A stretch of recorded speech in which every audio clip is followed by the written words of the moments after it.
Hey, Daryl here again, and here's just a little bit of Second World War history. I was just having a drive around Pukerua Bay and saw one of the World War II machine gun emplacements, so I'll just make a little video so you can see about that. It's an interesting thing. If you're interested in war history in New Zealand or military history in the world and you come to New Zealand, you can just go anywhere around the coast. In various suburbs you'll find some of these World War II machine gun emplacements and other military emplacements, so I'll show you that in a moment.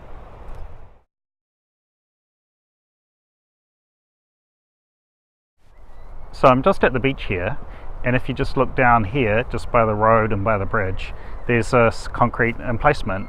There's some lookout areas so you can see out across the bay here, so you can see the Kapiti Island in this case.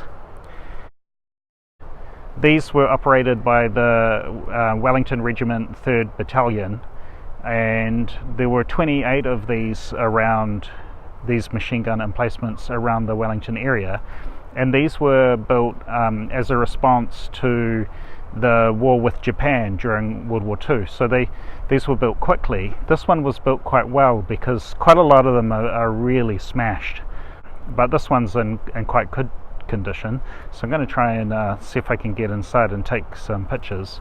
Of course you can see how the driftwood piles up around these because they're built right, this one's right down on the coast, so it might be a little bit tricky, but I'll see if I can get some video from the inside. This one's built right down by a little freshwater stream. I wonder if that was part of the plan. If I think about it, there probably wouldn't have been reticulated water in the suburb in the 1940s, so maybe having a freshwater stream nearby is actually quite a useful advantage.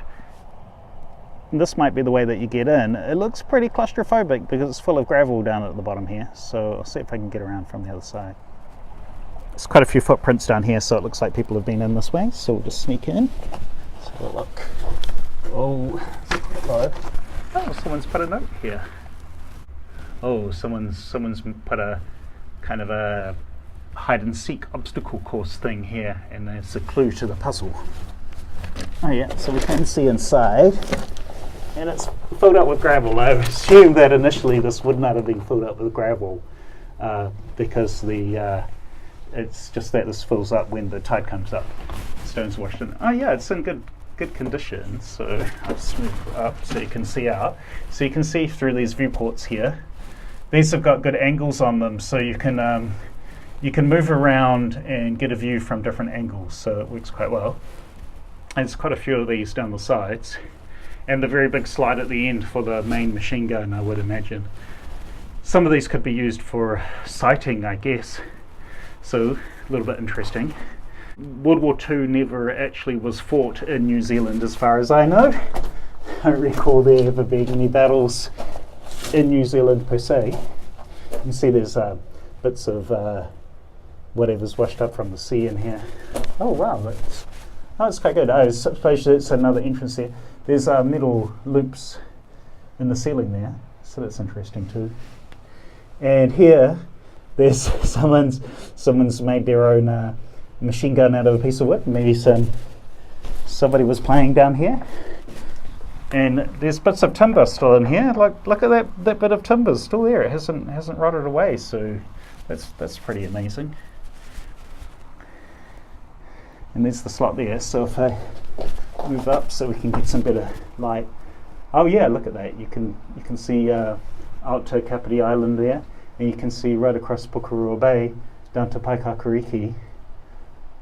That's where I was the other day when I was making my video saying that it's good to get out and about and take a walk down the coast here like I did today on Pukerua Bay Beach. And over there you can see some of the beach houses down the end of the bay. Actually I can see one of the metro trains on the hill there. Look at that. You can see the metro going into Wellington. So there's the Transmetro train. So they go out to some of the outer suburbs. So this is the Kapiti coastline of the Wellington Metro. So you can get to Pukerua Bay by taking the metro train from Wellington to Pukerua Bay, And then I would recommend, if you've got the energy and the time, to take the there's the Te Araroa Trail walk that goes all along that hillside there down to the next suburb down here. And if you go from south to north along this walk, you can get to a nice suburb where there's a few cafes and a pub at the end, where you can get something to eat before you catch another train back to go back to the city. So that's a good tour. So when you're doing that tour, you could walk down to Pukerua Bay. You have to be pretty fit and active. You're going to be walking quite a few kilometres. I think there's about a 10-kilometre walk and so many flights of steps. Can't remember. It was the equivalent of 50-story building worth of steps. If you take this walk along here, it's a lot of stairs. Well, thanks for watching. Please like and subscribe. It helps me a lot if you subscribe to my videos.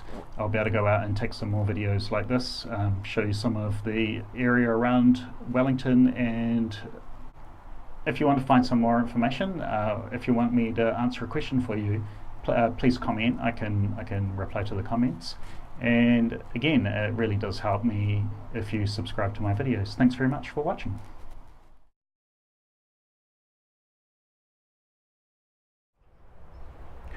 One of my favourite podcasts to listen to get some cool information is called 99% Invisible, and they have a slogan which is always read the plaque. Their podcast is about architecture and urban design. So thanks again for watching.